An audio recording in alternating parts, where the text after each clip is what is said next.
Hi, my name's Alice. I'm one of the CT1 ACCS anaesthetic trainees. And in this second series, we're going to be talking briefly about how to set, review and edit your personal development plans, and then just how to log and evidence your supervisor meetings. So as spoken through in a previous talk, we're met with our landing page.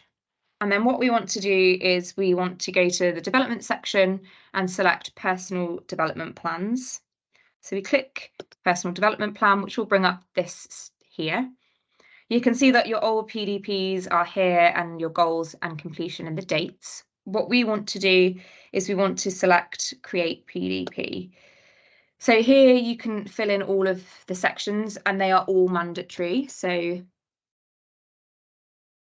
then you can put a description in here, and that's essentially what this PDP will be addressing.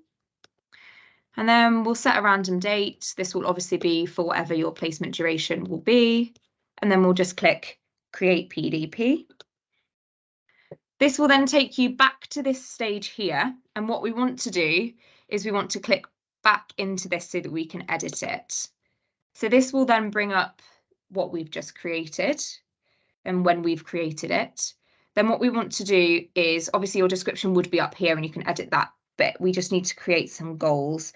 And essentially these are just what you want to get out of your time. That could be whether you have a certain module to complete, or a course to complete, or skills that you want to do, or a leadership module, whatever it is that you want to do that is specific to that placement or rotation that you were on. So you could be on your ED rotation and you want to sign off ACCS stage 1 specific outcomes regarding procedures, for example. And then this is a review date. So halfway through, for example, you want to decide that I want to look if I'm on track, and then completion by the end of our placement. Let's put that. And then the action is what you're going to do. And then what I need to do this, so whether that's a DOPS or a course, and then how am I going to measure it? So this is just sign-offs, essentially. You can add supporting documents if you need to, although it's not compulsory, and then you just set your goal. Then this will take you back to the main page here, and essentially it's everything that we've just put in. So the goals and the objectives, when you want to get them done by, and you can see that it's set. When it comes to completing it, you will just go back into it. You can look at the goal progress, evidence of completion, and you can mark your goal as complete here. And then you can see that it's completed and this has changed to complete.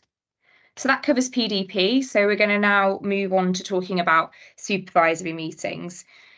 So when originally you set your placement, you will have set an educational supervisor and potentially a clinical supervisor. So to record the meetings with them respectively, it's a little bit odd. So what you need to do is you need to go into personal activity, which you can see here as a new entry. And then essentially you can type this at the top. So this is an educational supervisor meeting, for example. And then under activity type, if you scroll down, you'll get to something that says supervisory meeting. So you click supervisory meeting, whichever day it was.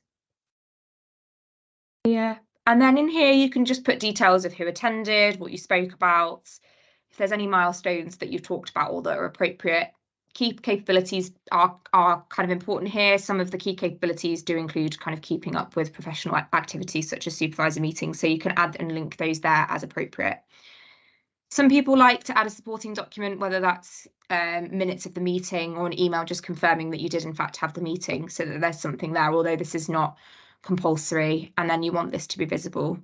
So you've got two options here. You can save and add a reflection, or you can save changes and return back to the dashboard. So you return back to the dashboard, details must be completed.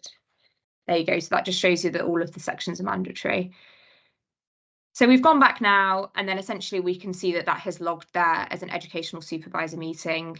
You don't have to specify an assessor to have this signed off. It just goes on as an activity and has to be uploaded. So that's us completed looking at the personal development plans and supervisor meetings and how to log those onto LLP. And that concludes this second section of the series. Again, just if you'd like to leave any feedback. Thank you.